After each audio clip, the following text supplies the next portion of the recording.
Alright my friends, welcome to another video lesson.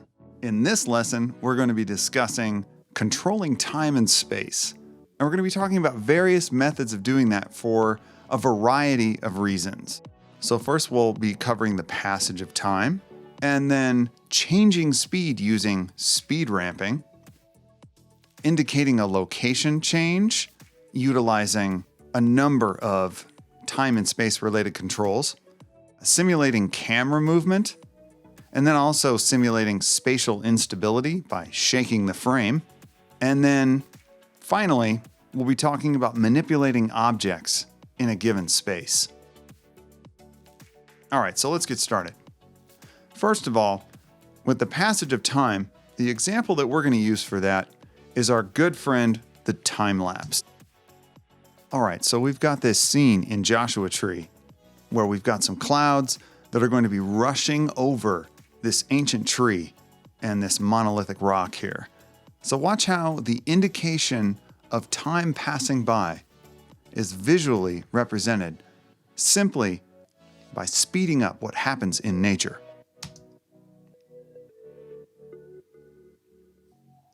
Now, if you're standing in the desert, the clouds certainly don't rush by that quickly. Let's look at the next little scene here. Pretty cool. You can see the sun disappearing behind that tree very quickly.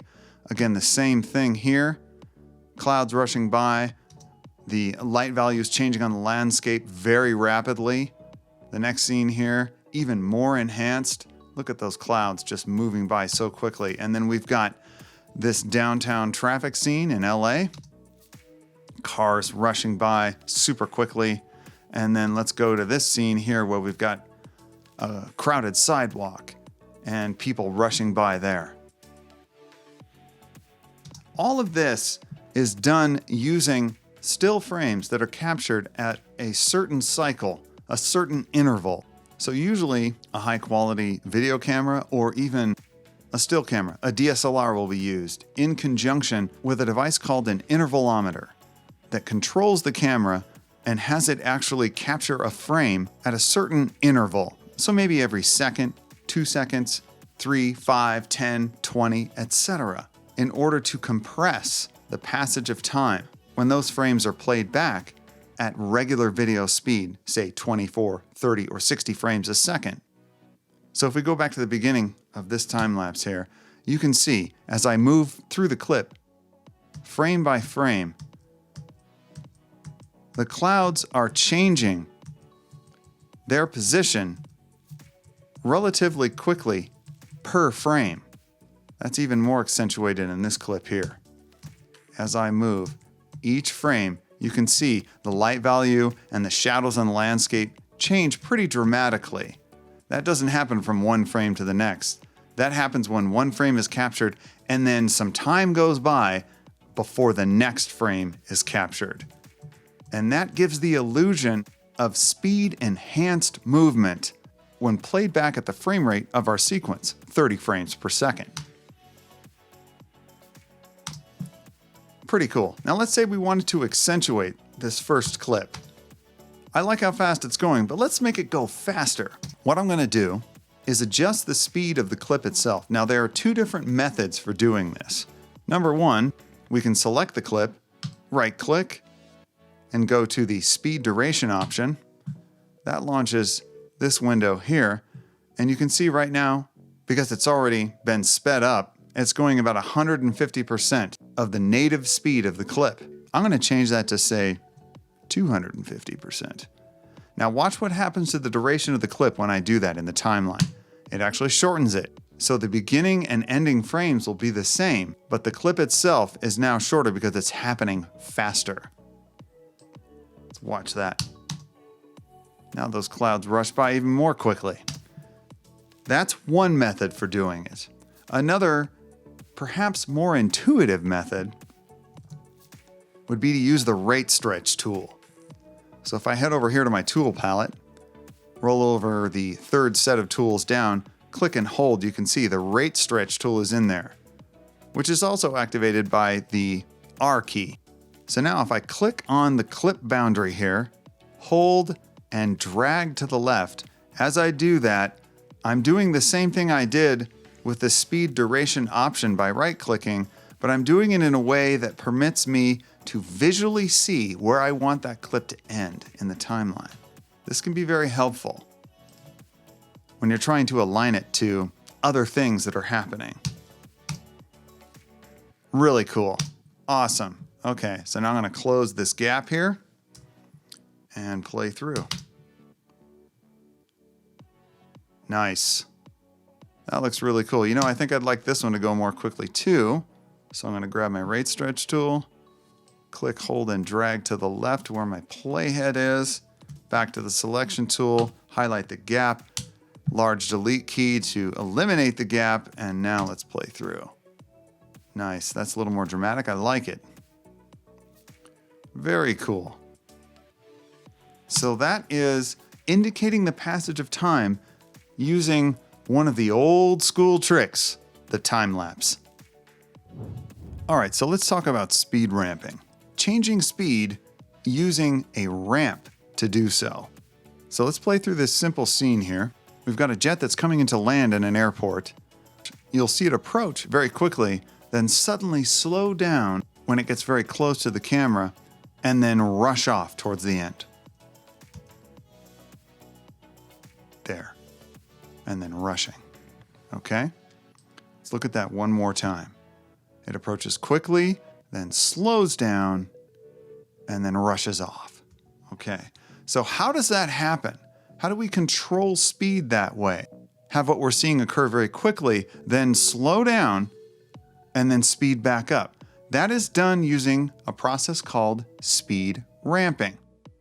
Now you can see in the timeline here, I've got a visual indication of what's happening. I've got one speed happening here, which happens to be greater than real time, and then it slows down over this ramp that happens here. Let's zoom in so you can see this a little more closely. Ramps down, and then we're in slow-mo world, and then it ramps back up and speeds off. Okay? So how do we do that? Well, let's look at that. Let's go to the raw clip that's in the project, and let's take that and move that to the very end of our timeline here. Pull it in. Here it is. Okay. You can see when it comes in, it's got the regular thumbnail frame here, and things look pretty normal. Now the key here is that this was captured with a high quality camera at a very high frame rate. So instead of the frame rate of our timeline, 30 frames per second, instead of the camera capturing the video at that frame rate, it actually captured it at much greater than that frame rate. So this one, I believe, was captured at 100 frames per second. So what that means is, if you put something that has greater than 30 frames per second into a 30 frame per second timeline, you have more frames to play with. And if you play it back regular speed, it actually appears to be in slow motion. So I have 100 frames captured for every second. If I play that back at only 30 frames per second, it looks like it's happening at about 1/3 real time. That's why this plane appears to be moving so slowly, and the cars are going by so slowly.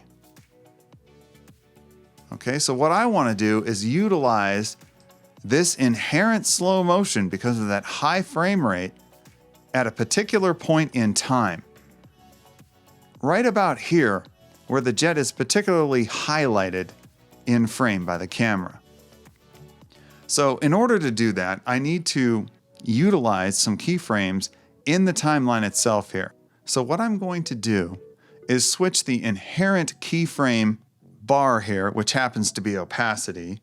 If I grab my pen tool here, put a couple of keyframes in here, and pull one of them down, you can see as I play over time, the opacity of the clip reduces, all right? This is actually just like doing a fade with a dissolve, but instead you're using opacity to do it. Well, I want to shift to being able to control the speed of the clip. So in order to do that, I'm going to right-click on the effects button here, okay? And choose time remapping speed. And that changes the appearance of the clip in the timeline here. It's still the same clip. I'm just looking at a different view with a different keyframe bar here, okay? So what I want to do is have the jet be flying by greater than real time, and then right about here, slow down, okay? So what I'm going to do is right about where I want it to start slowing, right about here, I'm going to grab my pen tool and place a keyframe on my speed ramping bar here. All right, and that actually places a kind of different looking keyframe here. We're used to them looking like diamonds or circles. This one almost looks like home base, okay? All right, and it's actually 2 separate keyframes, all right? So what I'm going to do now is determine where I want it to speed back up. This is where I want it to start to slow down, and then I want it to speed back up maybe right about here. So I'll place another special keyframe there. Now what I'm going to do is go back to my selection tool and speed up by grabbing my speed level bar here and dragging it up. You can see this is a percentage of playback in the timeline.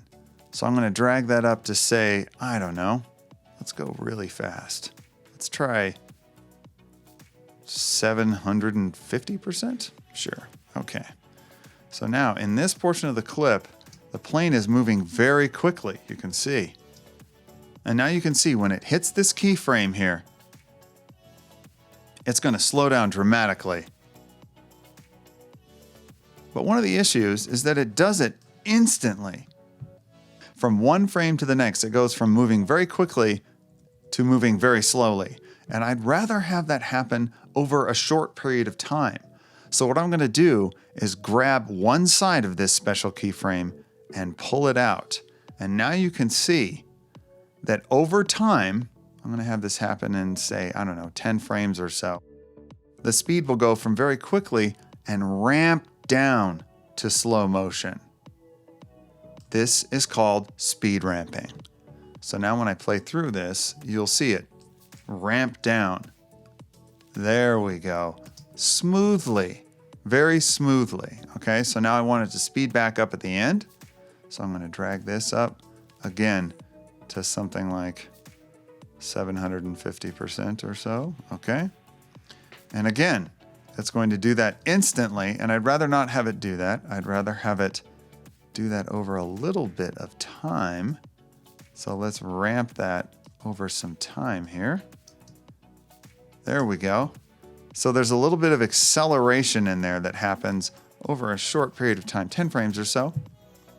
Now, if I click on one of the keyframes associated with this ramp, you can see I get a little control in here. This is for doing what's called Bezier curves.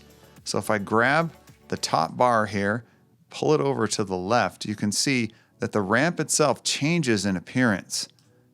So let's zoom in on that. And now you can see what happens is it doesn't just ramp down in a very straight linear fashion as it did before, okay? It actually changes in a curved pattern where it starts to slow down very subtly at first, then speeds up in the middle, and then levels off at the end. This actually looks pretty cool. It makes it appear in a sort of more natural fashion, if you can believe that. All right, so let's play through and watch that. So you can see it kind of eases into the ramp down and then eases out of it. Yeah, just like that. Okay, so let's do the same thing with our ramp back up. And on the tail end of it, I'm actually going to pull the top of the control the other direction to create that Bezier curve. Play through, and then it speeds up with a little bit of natural action applied to it. Cool. All right. So I have a number of other examples of this happening here. Let's look at this freestyle hip-hop dancer here. This is my good friend Anthony. And we'll watch him do one of his moves with some speed ramping applied. Real time at first, and then this part of the move is accentuated, and then real time at the end. Pretty interesting. As he jumps, flies up, and kicks, we ramp it down to accentuate that moment and apply some focus, some special attention to that portion of the clip. Pretty cool. Now let's take that a step further, and instead of just ramping it down, what we're going to do is ramp it down and then scale up the image for the portion where it is in slow motion, and then also accentuate the entry into that slow motion portion that is scaled up with an additive dissolve. So let's try that. Pretty cool. So you can see as it enters that slow motion portion, the clip is scaled up and an additive dissolve happens to add some flair to the transition between real-time and slow-mo world. And then as it exits the clip, it does the same thing. Pretty interesting. One more time. Now you can imagine that put to some music could be really awesome. All right, so one more example here. This is where we're going to do multiple rampings. We're going to start out greater than real time, go to slow-mo, then go back to greater than real time, then back to slow-mo again. Check it out. Slow-mo, ramp up to quick, and accentuate the hat throw. Pretty cool. All right, so we've got greater than real time here when he's getting ready to do this move, and then the move itself is accentuated in slow-mo. Then we go back to greater than real time here when he's winding up, and then he does this special hat throw at the end that we wanted to accentuate, so we slowed that down as well. Let's watch the whole thing one more time. Quick, slow. Quick, slow. Pretty cool. So that is controlling the speed of things, placing specific emphasis on certain points that you want to highlight in a clip using speed ramping, a little bit of scaling, and in one case, our good friend, the additive dissolve. Okay, so the next thing we're going to talk about is indicating a location change using a variety of spatially related tools. All right, so what we've got here is an educational video about the geology of the Salton Sea. And in one particular scene here, we're going to go from this wide shot and we sort of fly into and through into another location. So how is this done? Well, it's done actually using a couple of different video layers. One layer consisting of the two shots, the wide shot of the dunes and this closer shot showing the riders sort of tearing it up in one location within those dunes. And then above that, we've got an adjustment layer. Yes, another adjustment layer. Adjustment layers can be used for all kinds of different things. And in this case, we've got some directional blur being utilized and an adjustment in opacity. All right, so let's start with the base video layer and see what's happening there. Let's turn off the upper layers so we only have the base video layer playing through. So in this case, what we've got is some scale being utilized. You can see the shot starts to grow here. And if I highlight this shot here and look at the effects controls panel, you can see scale and position are both being utilized here. Okay. Changing over time. And we've got some interesting looking keyframes here that don't look like diamonds. They look like hourglasses. We'll talk about those in a minute. But what I want you to notice is that the shot scales up and then there's a dissolve here between this shot and the next shot. So they start to blend together as you would expect seeing a dissolve. And then in the second shot, we've got scale again being utilized so that from the first shot, we start to fly towards or fly into these dunes. And then in the second shot, we sort of slow down and settle, but still in a flying towards them motion before coming to rest and watching the riders enter the scene. All right, so let's look at the scale that's utilized here. So you can see we've got inherent position here, 960 by 540. That's where most shots would start. And over time, the position shifts a little bit as the scale also comes up. We started at 100%, and then as we get further into the shot, that scale grows and grows as if the camera is just slowly pushing into the scene. And then right at the end, there's a very quick ramp in the scale. It increases very dramatically over a short period of time. And the interesting thing about this is that these keyframes here have been interpolated. If I right-click on them, you can see they're not just regular linear keyframes. They are Bezier'd, just like the speed ramping keyframes that we saw, where we have that curved ramp of action over time. Same thing is happening here with these special hourglass-looking Bezier'd keyframes. If I zoom in here, you can see, here we are, looking at the same sort of curve action that we had with the speed ramping. So you can do Bezier curving in all kinds of different situations. So that's in the outgoing clip here. And then in the incoming clip, the second clip, you can see the same sort of thing is happening. We've got hourglass Bezier curved keyframes here, curvature over time. That brings us into this clip and settles in a non-sudden fashion. It comes to rest in a more natural looking way. So let's play through again real time and watch the action. Pretty neat. Now, let's add the adjustment layer to the equation here. Let's turn that video layer back on and look at what's going on there. So if we highlight that adjustment layer and look up in the effect controls, we've got opacity being manipulated and also directional blur. So over time, as I move the playhead through, you can see the opacity shifts from nothing to 100%, thereby enacting the full power of the adjustment layer with its associated directional blur here. And you can see over time, the blur length goes from nothing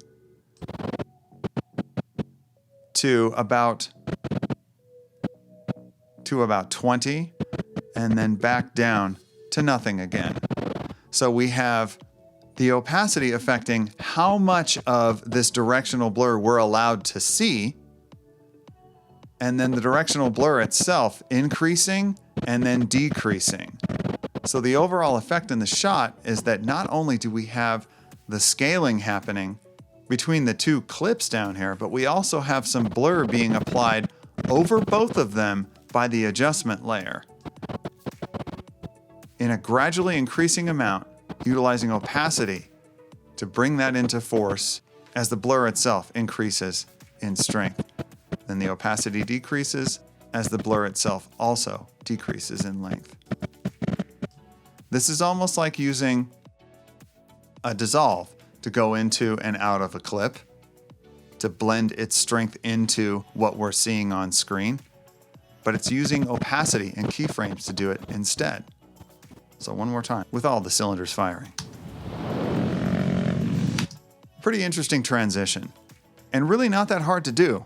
We've just got some scaling going on here, a little bit of position manipulation, but mostly scaling on the outgoing and incoming clip here, the second clip, and then some directional blur and opacity utilized on the adjustment layer. Pretty interesting way to indicate a location change. Okay, so now we're going to talk about camera movement simulation. And we're going to use a couple of clips from the Ed Choi interview here to demonstrate a couple of different ways that you can simulate camera movement that wasn't done at the time the interview or B-roll was shot by utilizing the basic scale and position controls in Premiere. So let's look at this first shot here, where Ed's talking about why he likes what he does professionally. I enjoy treating people with acupuncture when I see what a little needle could do and how much it could change a person's health. So what he's saying here is really genuine and heartfelt, and it carries weight and emotional value with it. But the camera isn't doing anything to help that. There's no accentuation of the dialogue that he's delivering right now. So what I'd like to do is actually use Premiere to simulate a subtle push in with the camera, just a very slow movement toward Ed to give a little more importance to what he's saying. So let's check that out. I enjoy treating people with acupuncture when I see what a little needle could do. So you can see over time, there's just a subtle movement. Let's mute this here. A subtle movement toward Ed, which gives a little more value, a little more emotional weight to what he's saying, which is really heartfelt to begin with. So not only does this look cool, but it has a purpose. All right, let's look at the next clip here, which is a B-roll clip. Let's play through. Well, this might as well have been taken with a still camera. This is actually video, but nothing is going on here. There's no movement whatsoever. So the shot is really boring. So it's very simple to add some interest simply by using some scale and position. So let's look at that shot again with a little bit of camera simulation applied. So now we've got a subtle pull out, okay? So let's look at the keyframing associated with both of these. With the push in on Ed, select the clip and go up to the effect controls, and we've got scale and position being utilized here. We've got keyframes for both at the very beginning of the clip and at the very end. So we've got scale starting out at 100 and position starting out centered, and then both are changing over time to slowly push in towards Ed's face. Pretty simple. Same thing's going on with the B-roll clip here, except it's only scale, and instead of pushing in, we're pulling out. So we start out with the scale higher at 110, and then over time, we end with it at 100, at the native size of the frame, indicating a subtle pull out by the camera. Pretty cool. So that is camera movement simulation using simple scale and position control. Okay, for our next scenario here, we're going to be simulating spatial instability. And in particular, we're going to be doing what's known as shaking the frame. So the scene that we've got here has this guy coming into the house here and checking his mail. And then there's an indication from the director that something has happened. He reacts to it and then slowly looks outside. So let's play through that really quickly and listen to the audio. You can hear the director actually cueing him to react.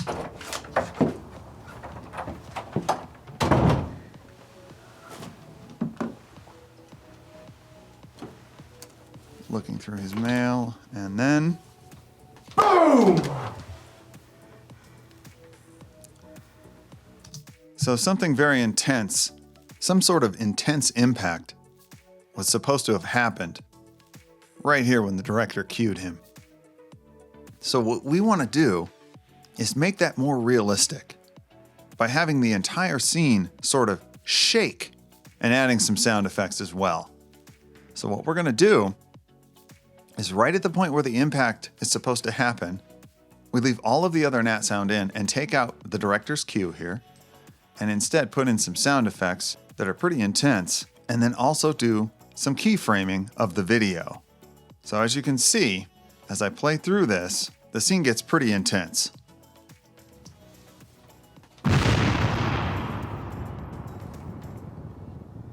So not only do we have the sound effects, but we also have manipulation of the video frame itself. Let's mute both of these things here and look at the keyframing that's done to do this. So it's pretty simple actually. If you zoom in,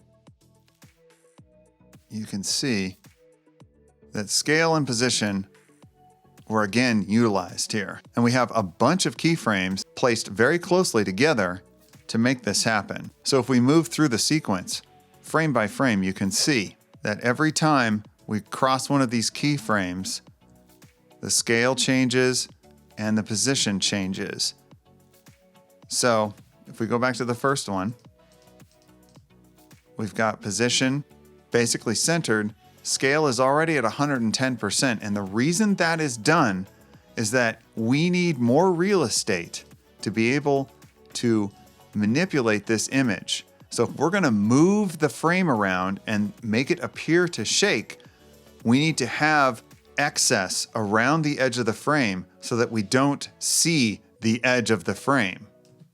So that's why we scale it up to begin with. That gives us the freedom to move the image around the frame without seeing the edges. So let's go keyframe by keyframe here, and you can see it's moving back and forth, up and down, in concert with his reaction to give the illusion of an intense impact that's rocking his world. Now you can see at the very end here, we have another interesting hourglass shaped keyframe. And that's because at the end of all of these movements, which are all very sudden, we wanted it to come to rest very easily.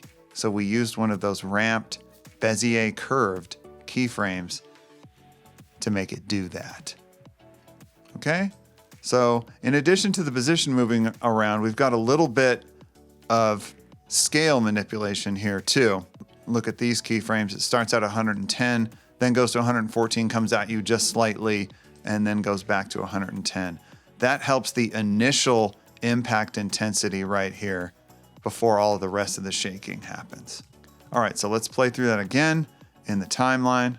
Let's go back to fit and play through and watch what happens. Turn the sound back on.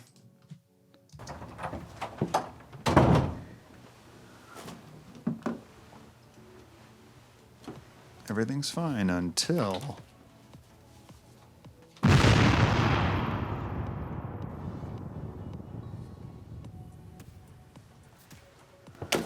Pretty cool.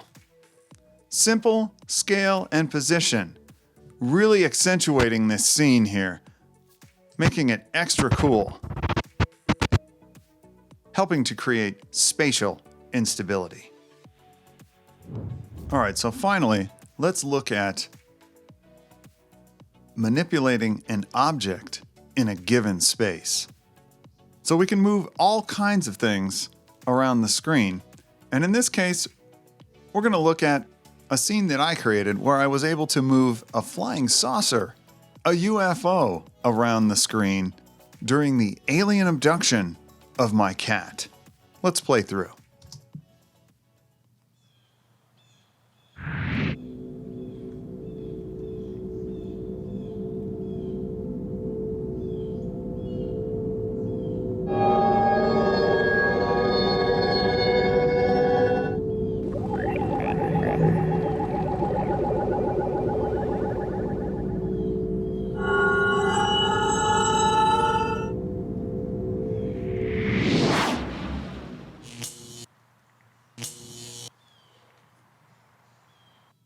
Okay, so pretty interesting.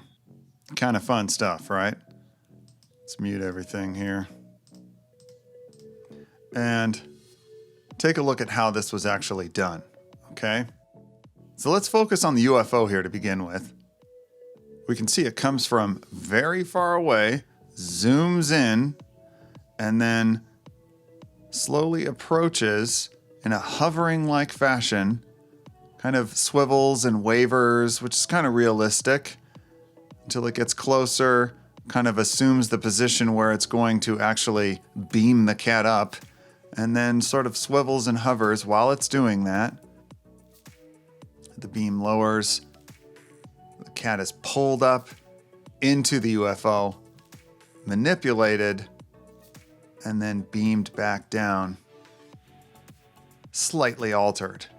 The UFO takes off just as quickly as it came, and then the cat's eyes flash green, indicating that something has been done to it. All right, so let's look at the flying saucer part of this here. So you can see there are a ton of keyframes involved with this object manipulation here. We've got scale, position, rotation. We've got basic 3D being utilized here, which is simply an effect. You search for basic, you can see there's a basic 3D effect that you can apply to a clip, and that gives you a lot more controls. Swivel, tilt, distance to image, and then another effect, alpha glow, was applied, which actually gives this glowing rim appearance to the UFO here. So it looks like a lot of keyframes. It looks really complicated, but when you break it down, it's not that bad. So basically what I did was I went through with scale and position first, placed the saucer where I wanted it, got it to sort of occupy the space the way I wanted it to, fly in, move toward, kind of settle, and then fly away, all right? And then I used rotation and the basic 3D controls here, swivel, tilt, and distance to image, to give it this sort of hovering appearance here. The way it sort of wavers as it moves and then sits there doing its various activities to the cat. And you can see I utilized a lot of those Bezier interpolated keyframes here to make that motion very smooth and natural in appearance, even though it's a very unnatural thing happening here. Okay? Now the beam part of it is actually a white PNG image, full frame, all white, that has been masked off. Here it is. I just put a mask on it to make it this sort of triangular, almost trapezoidal shape here, and manipulated its appearance again with keyframes. So here it is growing out, and it's just the mask expanding, spending time at this size, and then retracting. The mask just shrinking down to the point of being nothing. Very simple. Same thing with the return beam here. It's the same exact process, utilizing that mask one more time. Very simple.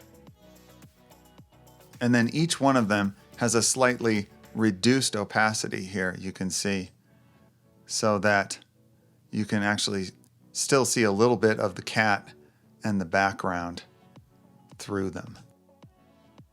And then the interesting green glowing eyes here at the end, again, the same thing, a mat. Okay, let's zoom in here, get really close to the cat. And each one of these is actually a green solid piece that was masked off using this mask. It's called a 4-point garbage mat. This is kind of an older name. I did this a while ago. We would just call this a mask today. But each eye has its own mask on it. And they just flash on and off, along with some cool sound effects here to give the appearance of an altered cat. So the main thing in this scene is the manipulation of the saucer itself. The UFO flying in, hovering, maneuvering, and flying away. And though it looks relatively complicated, it's not. Once you break it down, it's just one keyframe after another until you get the behavior looking natural. It does require some trial and error, some experimentation, but it's a lot of fun to do. So I encourage you to try and manipulate some objects of your own in the frame. Be creative and create something cool. All right, my friends, that about does it for this video lesson. I'll see you again in the next one.